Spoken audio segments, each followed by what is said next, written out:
Always. All right. Let's begin. Welcome, Game Dev Adventurers, to the Indie Game Lunch Hour. Today we're talking with Nicholas O'Brien about rethinking the design of social impact indie games.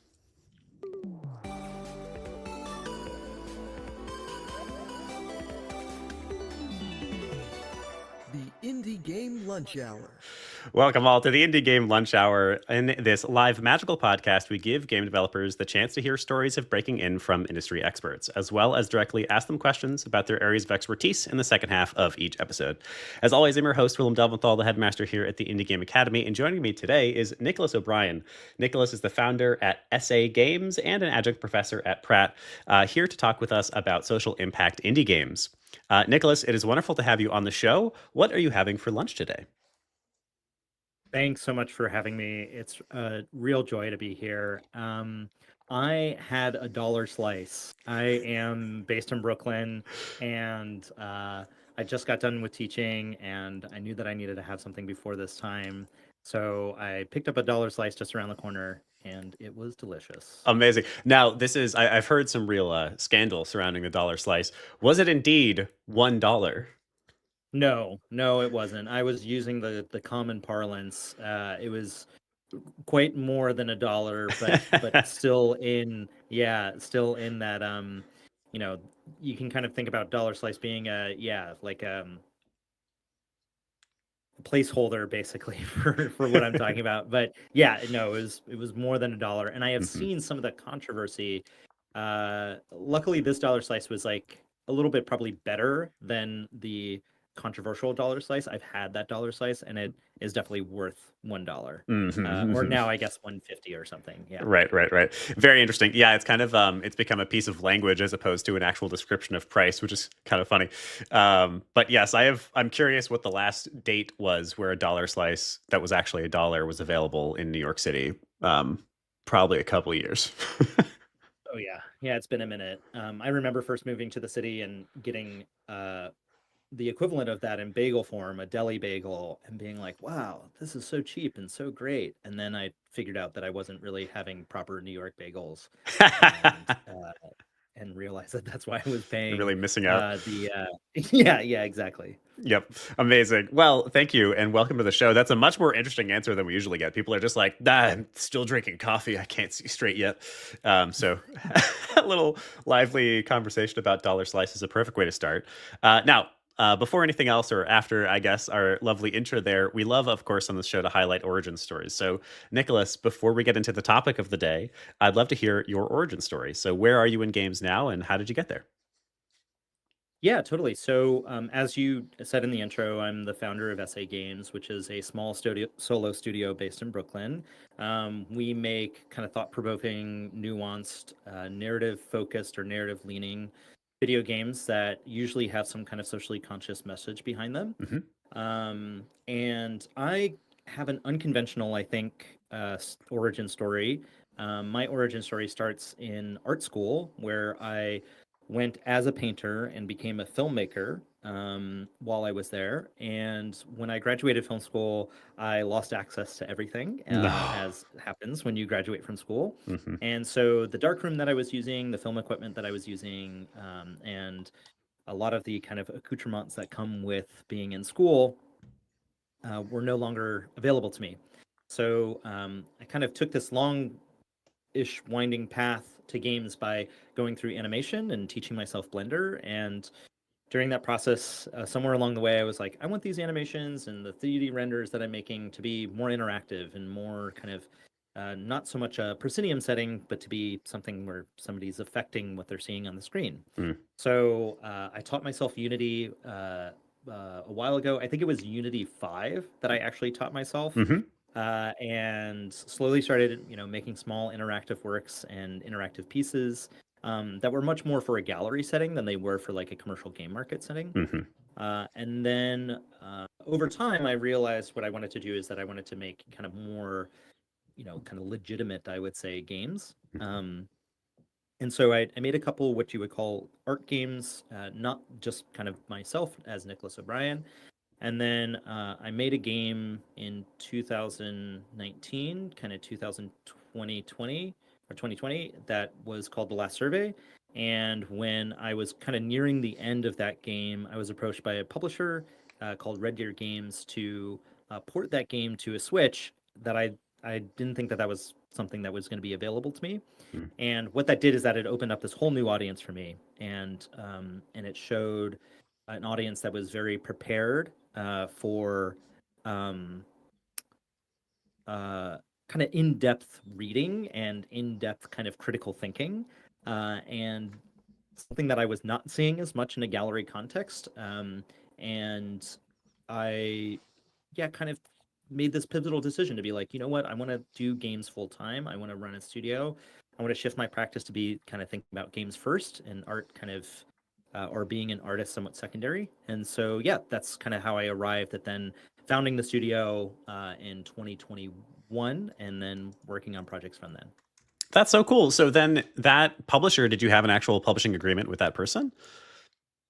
Yes. So Red Deer Games, their kind of business model up to that point, Hmm. they've since shifted and they do more original IPs and Hmm. also game kind of game partnerships with existing IPs.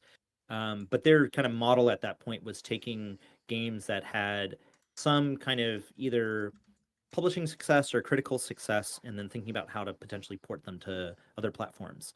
So yeah, so a scout approached me from the company, Hmm. and they asked me if I was interested in porting the game, and they at first wanted to port it to Xbox and PlayStation as well.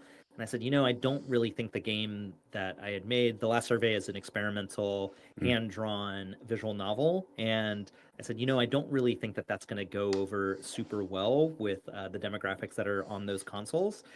So let's try Switch first. And so then when we did that, it got picked up really, really right away from that demographic. And Hmm. yeah, like I said, I kind of gained access almost overnight to this brand new audience that was emailing me and sending me messages and wanting to like talk to me about the game and going to the Steam page and leaving comments on the Steam page. And so yeah, that like was really exciting and encouraging. And yeah. Hmm. That's tremendously exciting. I think it is for a lot of people, it's a dream that they want getting approached by a scout. The first question I think that a lot of people will have from this conversation, because what you have achieved so far, Nicholas, is what a lot of people dream of, especially in this community.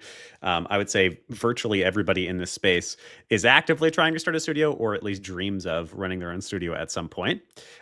So do you have any tips for us? Like, how did that scout wind up finding you? Do you know how that deal transpired? What did you put out there? Maybe like, how did it wind up actually happening?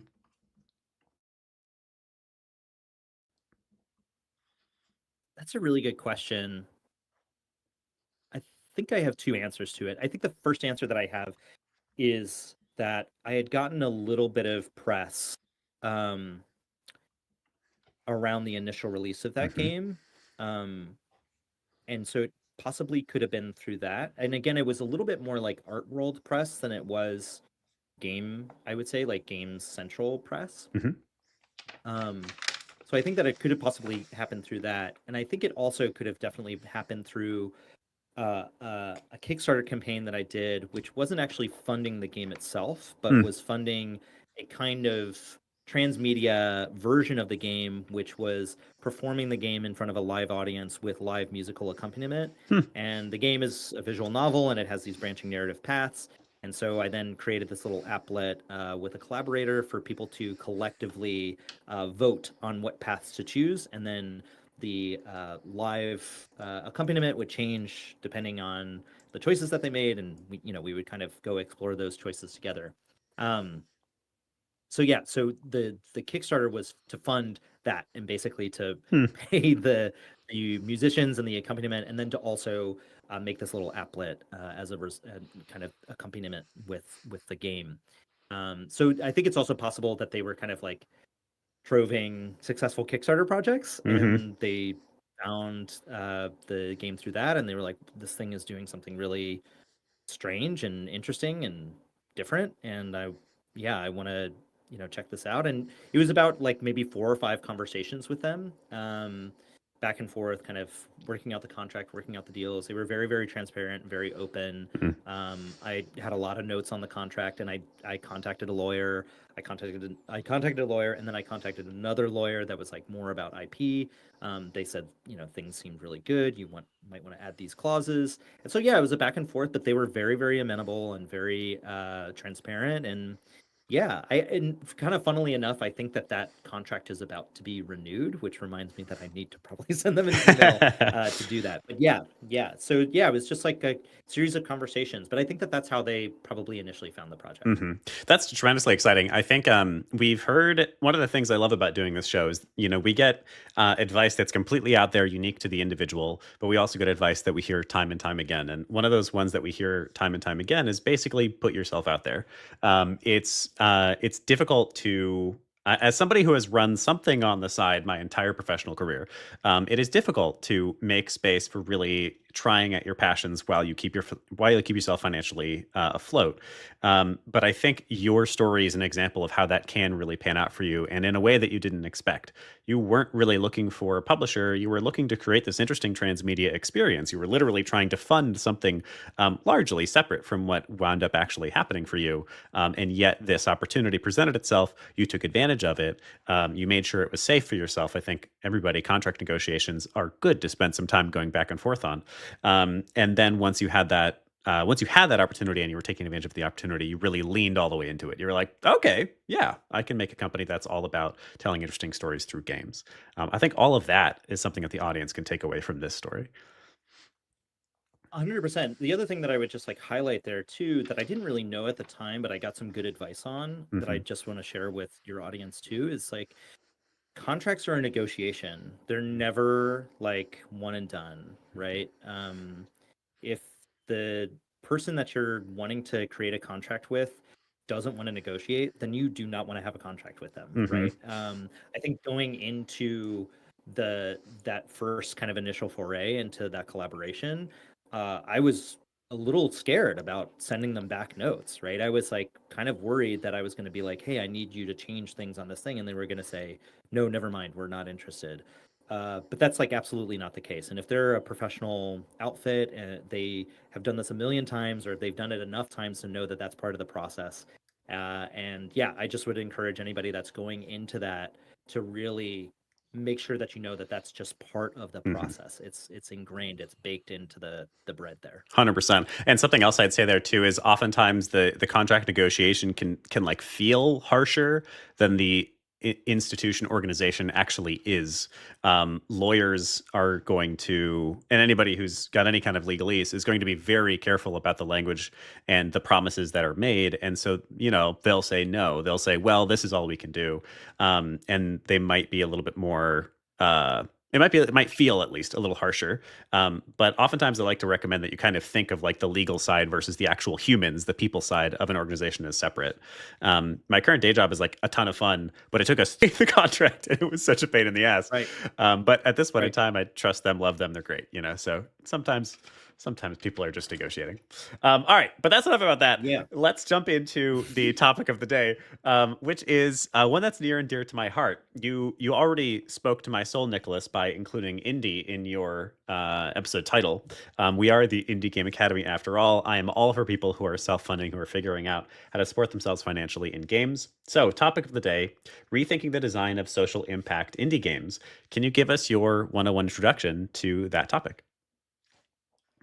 100%. So I think initially, before I get to the 100%, there's like a little bit of a preamble here, which is that when I'm thinking about rethinking the design, I think that going into making socially conscious or socially impactful games, I leaned heavily on the way in which social impact games rely on narrative. And that should make sense, right? Like when you're wanting to tell a compelling story, or when you're wanting to convey critical information, or when you're wanting to be thought provoking in various different ways, words are really good at doing that, right? Narrative and story and character design and all that stuff is very, very good at conveying very specific intentions and meaning. But I don't think it's the only tool that developers and designers have at their disposal. And I think that occasionally people that are making socially conscious or socially impactful games tend to think that the only way in which they can deliver their message is through that narrative, is through words. Mm. So the 101 is really thinking about what are the emotional touchstones that you're hoping to elicit from your player, right? If you're hoping to elicit sympathy or empathy, or if you're wanting to elicit worry or stress, or if you're wanting to elicit, knowledge and information, right? What other tools do you have at your disposal to be able to elicit those emotions that aren't just text, right? Sometimes like complex emotions are easier, right? Like to get at or get to the heart of when you're using words, right? You can say, now you should be feeling a certain way, or this is something that's happening that's going to elicit a certain type of emotion. Mm. But gameplay can do that too, right? There's countless examples in non-indie games of having emotional responses to characters doing things, to making pivotal choices, to playing different things that are going to land emotionally in different ways, right? You can think about having sorrow or having regret or having joy or jubilation or stress or anxiety, or all of these different kind of range of emotions that can happen just by playing the thing, right? Not necessarily by reading what the game is wanting to kind of tell you, but by actually playing it. So one of the things that I would oftentimes cite, or one of the things I would oftentimes kind of push designers to think about, is to think about how they can translate some of the emotional content of their narrative into gameplay, Mm-hmm. right? So an example of that might be like, okay, if you're wanting to elicit something that's stressful, how can you create a mechanic that induces stress as opposed to telling the player this might be a stressful thing that's happening, Mm-hmm. right? If you're wanting to induce sympathy, right, you might create a mechanic, or you might create a sequence of events where you think you know something that's going on, and then that thing changes in a certain way, or there's something that disrupts that and has unintended consequences based upon the actions that you performed, right? Uh, so there's different ways, there's different mechanical ways in which you can think about translating the narrative content of your social message into gameplay itself. Mm-hmm. Yeah, this is, I love this topic. This is one that I get into a lot myself. So I am largely a game designer, gameplay designer. So I do, mechanics and systems. How does the game play? How does it function? And one of the things that we talk about really early on is our emotional pillars. What are the ways that we want our player to feel? And what are they meant to feel over time as well? So there's sort of, these are sort of two separate categories of things. There's the emotional pillars for the entire game. So how should the game itself make you feel? How should you leave feeling? And then there's emotional objectives for each beat. So what's going to happen at this point of the game? What's going to happen at that point of the game? And I agree. Like you can have a hands down beautiful narrative with wonderful writing, awesome voiceover, and make a player feel a certain way. But then if the world and how I engage with the world feels subtracted or distanced from that, or just like it doesn't really care about that, you can lose a lot of the impact. I use a lot of old school examples because I guess I'm getting old now. I don't know. So one of the examples I'll We bring can up here. commiserate together. Yes. Yeah. It's weird. It's weird feeling like, oh, I actually am getting old now. Is Mega Man X. Mega Man X is a phenomenal example of game design in so many different ways. And one of the things that I think they do so well is they set you up for a feeling of powerlessness as well as a feeling of progression, a feeling of upgrade. And they do that all in the very beginning of the game when you have the boss fight with what's his face. You see, oh shoot, I'm forgetting his name. Who's the red Mega Man? Zero? Zero. Zero. You see Zero absolutely kick ass. He has all the upgrades that you'll eventually get. And this boss humbles you, kicks your butt, and then Zero shows up and just wrecks him.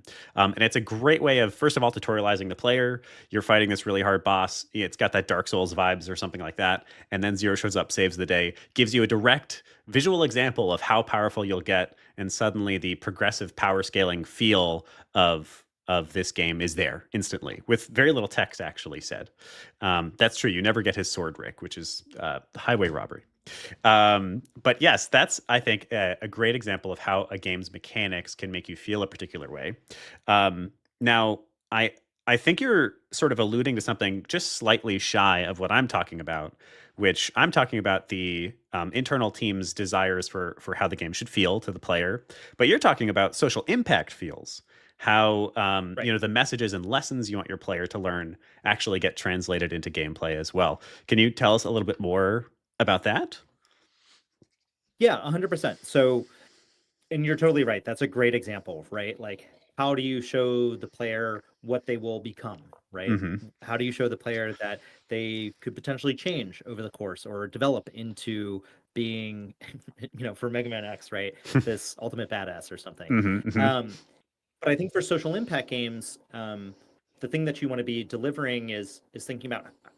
I guess the way that I would answer that is a different way of thinking about what you highlighted in that game, and to think about pacing, Mm. right? Pacing is such an important element of any type of visual storytelling. If you are overwhelming the player with information or data or mechanics or strife or content or whatever it is, right? Challenge, the player is going to bounce off of that experience, Mm. right? So through pacing and through developing kind of consistent beats, like you called them, there's a really good way, a really good formula of kind of getting your player into flow states and so on and so forth. But in terms of social impact games, one of the key elements of kind of articulating that type of pacing is really thinking about where the player is starting from and where they're arriving at, right? Mm. So it's not necessarily so much about, like, for you as a developer, what are the emotional pillars, right? Mm-hmm. It's more about where do you want the player arriving at by the conclusion of either a segment or the entire gameplay, And when right? you say Do you want to arriving arrive at, you're talking about the player themselves, things changing, happening inside of themselves. Is that correct? 100%. Mm-hmm. 100%. Yes. Yeah, not necessarily the playable character, right, Mm-hmm. but the individual behind the controller, Mm-hmm. right? So if you are creating mechanics in which that process is not, you're not integrating the process of that journey into gameplay, then I think you're missing a huge opportunity, right? Mm-hmm. And that's what I mean about, like, rethinking, right? If you are given a player an opportunity to grow, quote unquote, mature, not like radically mature, but to expand their consciousness, expand their idea of something, expand their knowledge, expand their familiarity with something, or to gain empathy, or to gain sympathy, or gain um, um, maybe a little bit of expertise or understanding or know-how in the experience, then you're kind of hitting the right mark, right? But you have to understand, I think you have to do two things. You have to understand where the player is starting from and how you're setting them up in that starting position, Mm. and then where they're arriving, right? What is the thing that then you want them to arrive to by the end of that experience, right? Mm-hmm. I love that.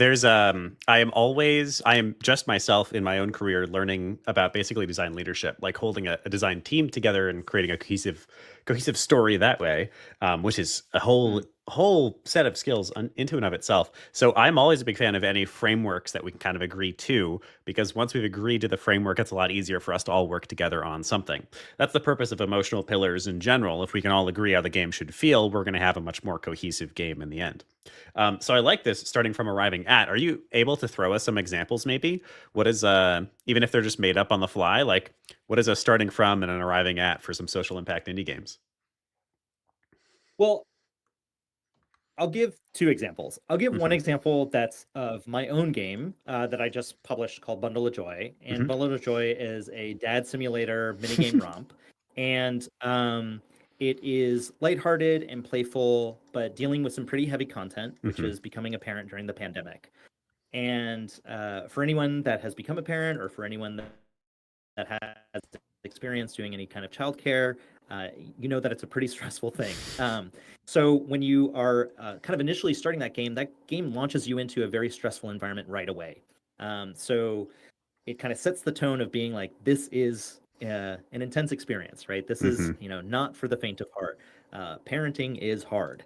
And so through the first kind of core mini games that you play, the difficulty curve is not super steep, but it definitely is fast, right? So it hits you kind of at the speed of what child rearing might be. Life comes at you fast, right? But then after that, and this is where pacing I think is really important. After that, there's a moment of downtime where the baby kind of is napping, right? Or you kind of have a break. Hmm. And in that moment is when the kind of story starts to kind of deliver some of its content. The main protagonist reflects on becoming a dad, what that means, what all of the emotional stakes that are at play there. But I think the player is really open to having that moment at that point because they've just been bombarded with a lot of activities. Hmm. So they need a break, right? They need a moment to kind of collect themselves. They need a moment to uh, actively participate in some downtime. And as a result, they're kind of a little bit raw, right? They're kind of like, oh my goodness, I don't know what was just going on. I'm a little bit in the dark here. Maybe I'm a little bit confused. But through this narrative and through the storytelling, I'm kind of filling in some of the blanks about the other things that I should be feeling besides just stress, right? Mm. So you're kind of doing, without giving myself too much credit, you're doing a little bit of a bait and switch, right? You're making the player experience a gameplay segment that's eliciting a certain type of emotional feel, and then you're giving them a moment to digest that emotional moment, reflect on that emotional moment, and then guide that emotional moment through, other types of gameplay and content. Mm. So that's one example. Mm. Um, another example that I would say is I would look at a lot of Pixel Hunt, their studio games that they make. I think do a really, really good job of establishing a certain type of expectation and then either subverting or undoing or playing with or how could you say reconfiguring what your expectations are in that experience. A game that people would probably be familiar with that they made is called Bury Me My Love. It's a mobile game um, that is about told from a refugee kind of experience. Mm. Um, uh, and yeah, and so it's reflecting on that experience and trying to give you a sense of what the emotional state of someone undergoing displacement, being in a camp, being in Mm. an uncomfortable situation, being displaced, being not of their home, not being able to go back home, Mm. not knowing where their family is, all of these very intense emotional experiences. But they do it all through the interface of a chat, right? Mm. So the entire experience isn't that that you're kind of being told what this experience is like, but you're making these kind of emotional choices through a text with individuals that are either that you're trying to reconnect with, either or trying to help you in the process, or that you are trying to seek asylum in certain ways. And so through that chat and through the mechanism and the device of the phone, that really does this amazing framing for the experience. And then there's other moments that you kind of have moments to reflect on those experiences that act as kind of transitional points. Mm. So I think that that's also a really good example of thinking about where you're starting the player from and where you're hoping to arrive at, right? And thinking about how the mechanic or the device or the way in which you're kind of conveying that emotional state can dictate a lot of that pacing or dictate the way in which you're going through that process. Mm. That's really fascinating. I think I didn't actually know about the Pixel Hunt before this. Bury Me My Love looks like a really fascinating story. If we can like break it down to hyper simple bullet point form, what would you call starting from and then arriving at, a sentence or less each for Bury Me My Love? Ooh, that's tough. I think um, you start at uncertainty Hmm. and you start at conflict, I would say. You start knowing that where you are is not where you want to be. Hmm. Bury My Love is also about a journey. So the thing that you arrive at is um, not necessarily resolution, but an understanding that the journey doesn't end necessarily once you've secured Mm. asylum, right? That the journey just kind of continues, right? And that that's not bullet points, but that the journey is ongoing, right? Yeah. That even if you accomplish the thing that you set out to do, you're just getting started, right? Yeah. And the kind of overwhelming feeling that can land in that moment. I love that. Yeah, I feel like if we were going to get, I love snappy titles that people remember because then they get used more often on teams. I find so. I feel like the starting from then that you described is where you are is not where you're meant to be. I think that's a really Mm, potent feeling. We can all feel that in different aspects of our lives, at different times in our lives. And then I love arriving at the journey is ongoing. Um, both really mm, powerful messages, and I can definitely see the arc of creating an experience that brings the player from one to the other. Really beautiful. My last question before we jump into some comment questions, some audience questions, is could you give us a couple of mechanics, just like your tried and true staples? It could be as simple as multi-choice dialogue. What are some of the ways that you incorporate some social impact, some mechanics that you can tie the narrative into on a daily basis for people to use? Yeah, I think that branching dialogue is always going to be a helpful tool that Hmm. a helpful mechanic and tool that developers and designers can use. I really like trying to use branching dialogue as ways of presenting different perspectives about the same thing. So instead of it being like just flavor or maybe even mechanical choices, Hmm. um, I think of it being more like you might have one perspective on what the sequence of events are that are unfolding in front of you, but what would it look like if you looked at from it from a slightly different perspective, Mm. right? Or what if you in this moment did a bit of reflection and considered the devil's advocate, right, argument on the other side? What does that do to then the framing of the content that you're exploring and how you can kind of sift through that content. So for sure, that's like definitely one mechanic that people can use. Hmm. I'm a big proponent of environmental storytelling. I Hmm. think environmental storytelling gets um, I wouldn't say underutilized, but I think when it's utilized extremely well, can carry so much emotional heft for your game. And I'm not talking about necessarily like Fallout style third person shooter games where you stumble upon a skeleton and it has a book and the book is a diary and the diary talks about his family. That I mean that's whatever good environmental storytelling, but it can be much more small than that, right? It can be like an object or a prop that's in a game that has personal meaning to the player, right? What does that thing do? What does that thing um, what does that object convey? Even if it's not something lofty or hefty or really significant, you can be really intentional with what that object can serve. So again, I would say like an example of that is like in Bundle of Joy, the spoon that you're using is like, a baby spoon. It's not just like a default spoon, but it's like has this very kind of, it's pulling from this very specific brand of a silicone style spoon that is, Mm. talking about teething and all this stuff. So how do you do little bits and pieces of that stuff that's really framing the content, right? So I think that that's also something that's really underutilized in games. Um, yeah, maybe I'll end there because I don't because I want to leave time for questions and to hear from our lovely guests. That's great. Yeah, there's a lot of really good ones just in environmental storytelling alone. I at some point somebody said to me, Elden Ring, and for that matter, all Souls likes tell their stories through vibe, which I thought was hilarious and very true. There's if you want to in a Souls like, you can absolutely learn exactly what happened along different points in their lore. But a lot of what happened is just like, huh, I entered a world where there's a bunch of giants on spears. That's weird. And they never actually tell you what happened unless you go looking for it.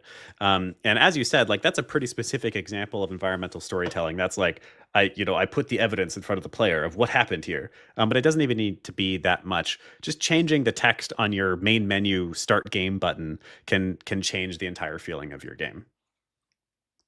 Totally. I was going to say this thing, in environmental storytelling, certainly staging is an important part of that, but Hmm. also exposition I think is really important and something that is also underutilized in games. Hmm. By exposition, I really lean on film as a good example of this. If you think of like the old corny westerns, there's always kind of a scene in one of those films where the cowpokes get on their horse and they ride through these majestic landscapes, and there's a moment of Americana and whatever a banjo twangs and so on and so forth. And you have this moment where the characters are reflecting on the journey that's happening, and in that exposition, there's storytelling that's happening, Hmm. right?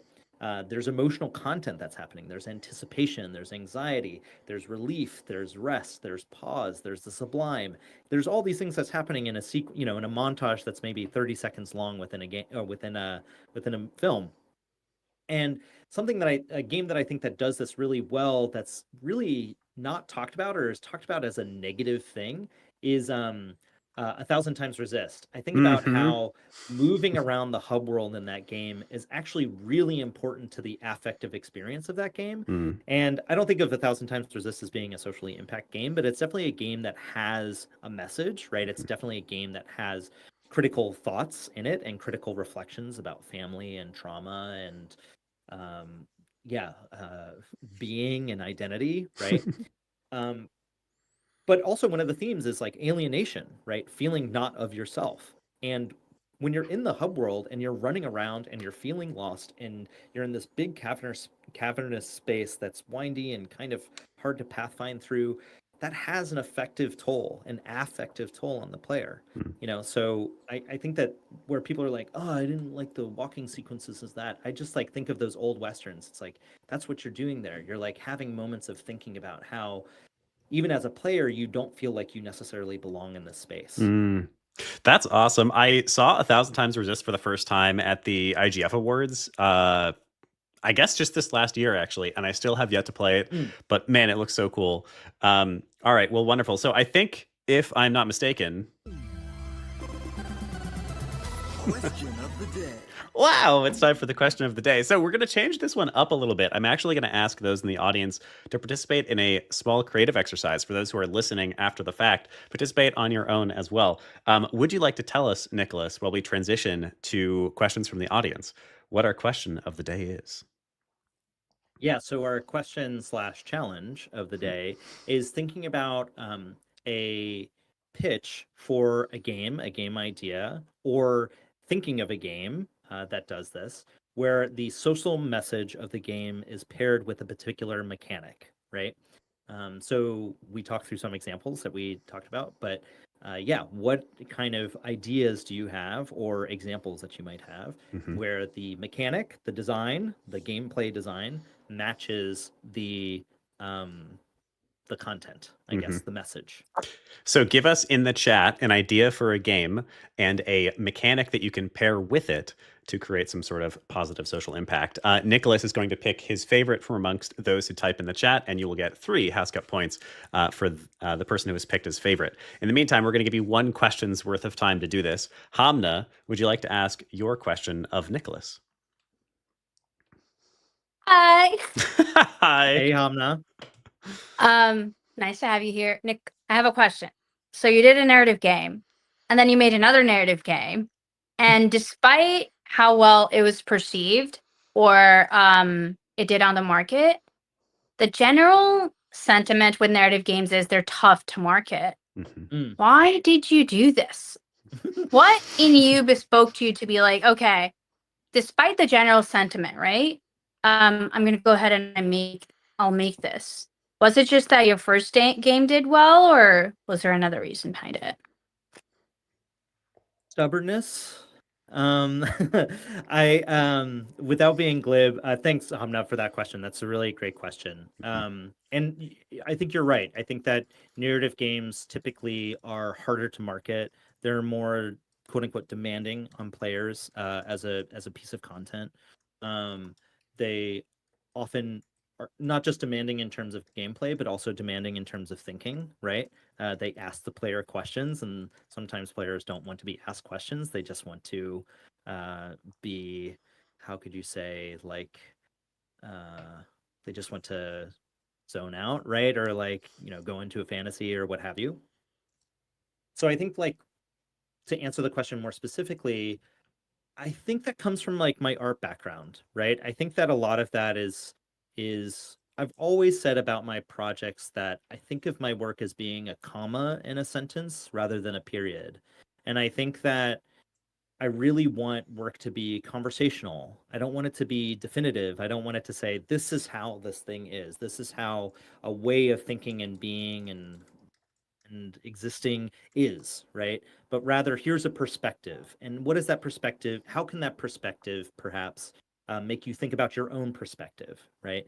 I think narrative does a really good job of asking questions, right? Not demanding questions, but just being curious and inquisitive and exploratory and introspective, right? I think that really powerful media and really powerful art asks us to think about our own situation and think about our own ways in which we're experiencing the world, and how maybe we can shift that experience or shift that perspective or widen the aperture on that perspective to include more things.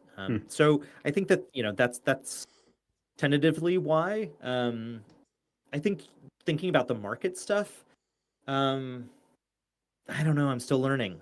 right? I think I'm still trying to figure that slice out. I'm still trying to think about, is there a way? And I think with my most recent game, it's mini games kind of first and foremost, and then narrative is definitely important and a central pillar to the design. And um, but I really wanted to try to think about how to be sneaky with that narrative stuff, right? By luring people in with a false sense of security that they were playing a mini game WarioWare style type experience. Amazing. Does that To answer your me, that question? sounds like a. It does answer my question. And I can get off stage after this, but to me, that sounds like you're playing on your strengths, which is a good thing. So I applaud you for that. Thanks for answering the question. Thank you, Hamna. Absolutely. Yeah. Thank you so much. I would call it the same thing about your answer there. I think it is a really interesting mix. Because of the Indie Game Academy, I'm constantly trying to figure out, what works. What is the secret formula that causes an indie success story? And I think we're all trying to figure that out. There have been teams that I've spoken with and people that I've learned from that they have a really rigorous process. They really hone in on very specific target markets. They really do their research. They check. They build a game that is for an exact type of person that they know they can reach. They're really methodical, and that works for some people. And then there's other people, and I think this tends to be the predominant indie mindset, who just make something because it feels right in their soul, and that winds up getting picked up and loved as well. I don't think either is necessarily right. I do think indies and juniors tend to spend too little time being on that practical businessy side, and I think you could all use a little bit of that. You can still make something you love and that you feel artistically connected to, and also make it realistically possible for it to make money. But yeah, I love that you are, showing us the multiple ways to make something, air quotes here, successful. Mm, mm. And I think that, talking about the journey, right? Talking about where you start and where you arrive from, that happens also as a developer, right? Mhm. So, think about where you're arriving from. I think it's really important when you're designing things to uh, think about what you are going to gauge success as at the end of the journey, right? Is success financial? Is success critical? Is success personal? Is success something else? Really setting those boundaries for yourself initially, I think, will make the overall process much more rewarding. Beautiful. All right, so we have some answers to the questions of the day. If you look in the chat, Nicholas, you can read them in their entirety, but I'm going to give you kind of a summary of each one so you can pick your fave. So Naj wants to create a game that uses branching dialogue to teach you basically how to formulate good and healthy arguments. So how to be argumentative without being destructive, perhaps. Wendy wants to make a game about exploration and fighting where you owe some money, and you use memory fragments to realize who you are and that you've lost somebody important to you. Rick wants to make a game where you've got three factions: religious, capitalist, and progressive. And at the end of the game, you discover that leadership is hypocritical, and that none of those factions are really correct. And then Willow wants to make a game about sign language and the use of sign language, that where the player is a sign language interpreter and they're teaching sign language through their game. What do you think? Oh, I mean, those are all really cool ideas. I really like the idea of like making a branching dialogue game that's about framing arguments. Naja's recommendation or idea is really cool.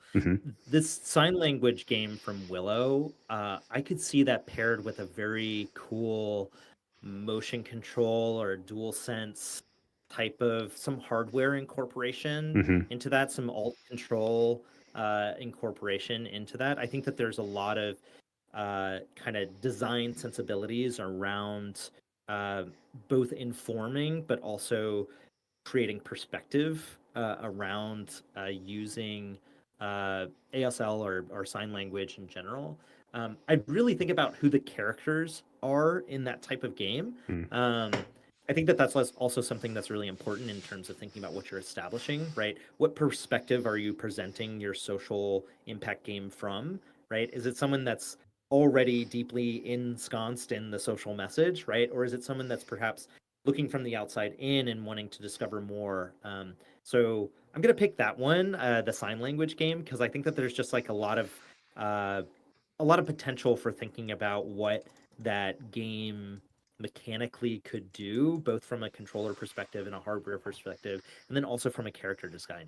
Very cool. Nice. Well done to Willow. So, Willow, you've won yourself 3 House Cup points. Let us know in the chat which house you would like to give those points to. Warrior, Ranger, Cleric, or Rogue. Warriors are currently dominating. Rogues are currently tagging a little bit behind. We've got Major Bacon up on stage for the second community question. Major Bacon, would you like to ask your question of Nicholas?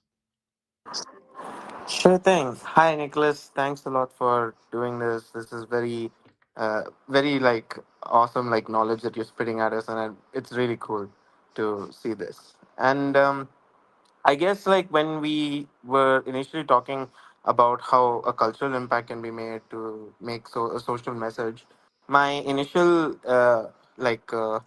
issue that was tackling that I end up facing when I'm trying to think about games like that is how to make the gameplay effect with it. Games like Who's Lila and even Spiritfarer, as of recently, like really amazing games that end up giving such a message. And then there are games that translate outside of their own medium and end up being something other than not just video games, and that's where ARGs come into play. And my question is, what are your thoughts on that? Because that entirety is also a game designed with a message being told. I'm curious on your thoughts on the whole thing. Yeah, I think that there's like maybe a couple things there, Major. And thanks so much for your question and your kind words. That's really sweet to hear. I think from an ARG perspective, it's really funny. I'm teaching a course right now where one of the student groups, is making an ARG as part of their final project, and it's been really fun thinking about them iterating and designing through the types of experiences that they want the player to have. And I think that there's a lot of opportunity for ARGs to have socially driven content, and to think about social messaging. I think in that way, when I think about social impact games, or your question made me think about how social impact games oftentimes get into these pitfalls, and I think I saw this in the chat earlier too. They get into these pitfalls, I think, a lot of the time, where they really try to drive home a point in a way that can sometimes even be off-putting for the audience. And I think as a designer, your role is to think about how you can be really sneaky with delivering that content, right? So a game like Spiritfarer, for instance, where that game is about has a mechanical core that's kind of very far and aside from its core content of thinking about trauma and death and loss and forgiveness and self fulfillment and so on and so forth. You don't really get to that stuff until you're kind of 10 hours into the game, right? Or maybe not that long, but you don't really get to that stuff, the meat of that stuff, until quite far into it. So in terms of ARGs, and I think even indies thinking about how to deliver these kind of more socially minded messages, is think about how you can kind of get the player to be vulnerable enough to receive that information, right? And some of that stuff we were talking about before in terms of where they're starting and where they're going. But what opportunities do you have for the player to be a little bit more open, right? You don't ever want a player to kind of come to your experience like already with their arms crossed, right? You don't want them to be like, oh yeah, prove to me that you're going to make me feel a certain way or do a certain thing, right? I think that you're always kind of working on your back foot when that's the case. But if you kind of open up the experience with a little bit more generosity and perhaps mystery or uncertainty or unknowing of what you're going to get yourself into, then you kind of leave a door open for the player to step through, right? Yeah, you don't want to. I always kind of talk about this too with my students. Like, you never want to lecture; you always want to converse, right? If you're lecturing at a player about what they're playing or the content or the message or the meaning of what they're trying to create, you're gonna basically scare them away, right? You're gonna spook them, and you're gonna have somebody that's gonna not really be super receptive to that information. Sense your question, Bacon?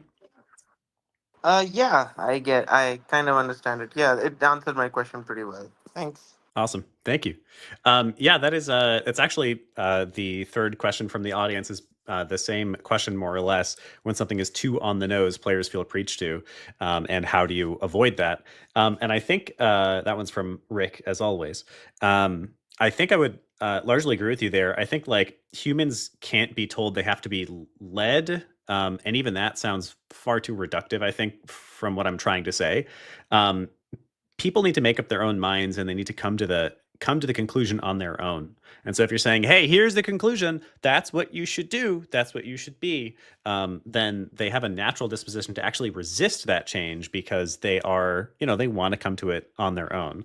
And that's why I think a lot of the best positive impact games, when a fresh designer comes up with a positive impact game, they make a game where you walk around and pick up bottles and put them in the recycling. And there's nothing wrong with that, but what is the inherent reason for a player to do that? Why would they want to do that? And if they didn't already believe in recycling, would they actually play that game? The answer is basically no. So I think the best positive impact games, the best social impact games, are the games that aren't about recycling and happen to work in a message about recycling that makes you go, huh, yeah, I should really recycle more. Like, and that's the end of the game, or at least some part of the game. Yeah, totally. I think that that's kind of like a very tried and true design um, thought exercise, right? When you're like designing, when you're doing product design, even, right? You're not like selling the shoe, right? You're like selling the lifestyle, right? Selling like where the shoe would fit in the world, Mhm. right? So that when you are arriving at the point of then saying like you want this shoe, they're like, well, really, I want that world, right? Or I want that, lifestyle or whatever, right? But it's a similar thing with like social impact stuff, and not to be too much about like to think of it from a marketing perspective, Mhm. but it is like can be very powerful, right? If you are going to lecture at somebody about changing their view or perspective about something, that's going to be a lot less effective and a lot less meaningful than showing a perspective, or showing a scenario in which the player can inject themselves or project themselves into that perspective and walk around and explore and consider and mull and be introspective about the things that they're experiencing. Mhm. I think we were talking about mechanics a little bit before, and I think that's something that social impact games sometimes, and I think narrative games in general, tend to avoid, is ambiguity. And I think that sometimes ambiguity can be a huge asset to a game designer or to a narrative creator, to not say this is the way and this is not the way, or this is right or this is wrong, or this is what I want you to feel and this is what I don't want you to feel. Mhm. But instead to leave some room open for the player to then arrive at the decision that they want to, right? And even if they don't side on, whatever social message maybe that you're wanting to get across, at least they've gone through the process of contemplating it, right? Mhm. At least you've planted a seed in their thought process to think about when the next time it comes around, well, maybe I had this experience with this content and now I'm thinking about it a little bit differently. Yeah, I think that that's a great design opportunity to weasel into someone's weasel into someone's thinking. That's beautiful. Yeah, the allowing them to experience being the avatar. Like if you say to somebody like, "Wow, it's really bad being a refugee," they will intellectually be like, "Yeah, that sounds right." If instead you simply give them the experience of being a refugee, don't say a word about how bad or good it is, they'll probably leave that experience going, "Man, it really sucks to be a refugee in a war-torn country," or whatever your positive impact is. All right, we Mm. are very much at the end of the episode. This has been a fun chat.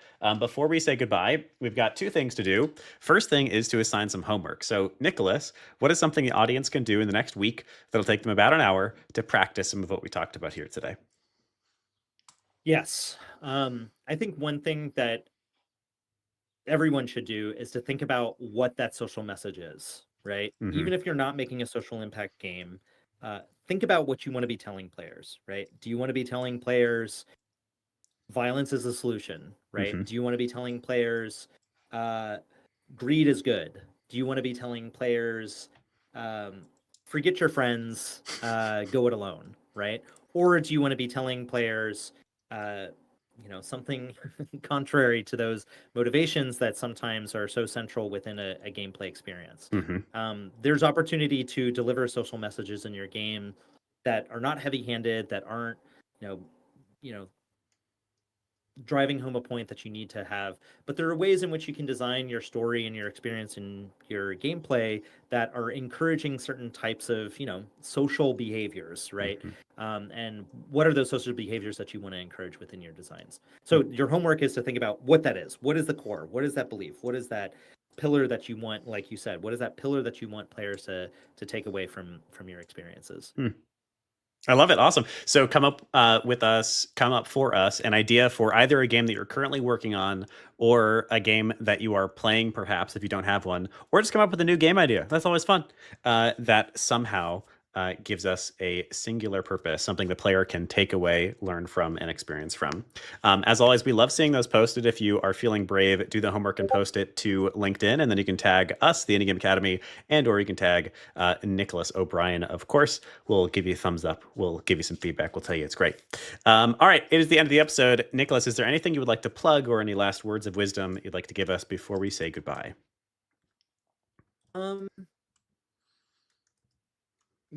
I guess no. The thing that I would plug is please go check out Bundle of Joy. It's been posted in the chat. I hope it's doing the things that I'm talking about here. And I think the other thing that I would say is as indie developers and indie designers, it's rough out there, right? It's not easy, but keep plugging away. Think about how this channel, this experience, is a way in which you're building your network that will last for hopefully a very long time. Love that. Yeah. Every little step you take, every little way you get out there is a potential avenue in the future. Some of the people that I was working with in my very first job, even before my first job, are still core contributors, are still helping me find work. Every little step you take is a step. Try not to get too focused on the end destination and enjoy every little step. I love that as a final message. All right. I think then it is time for us to say goodbye. Thank you, everybody, for coming and listening to our wonderful show. Nicholas, thank you for coming here and giving us your wisdom. My pleasure. Seriously, thank you so much for inviting me. 100%. Thank you to all question askers. And as always, if you enjoyed this episode, we'll be here again every Wednesday at 12 p.m. Eastern Time in the Discord. There are links to join down below. We'll see you all again next time. Adios, people. Game over.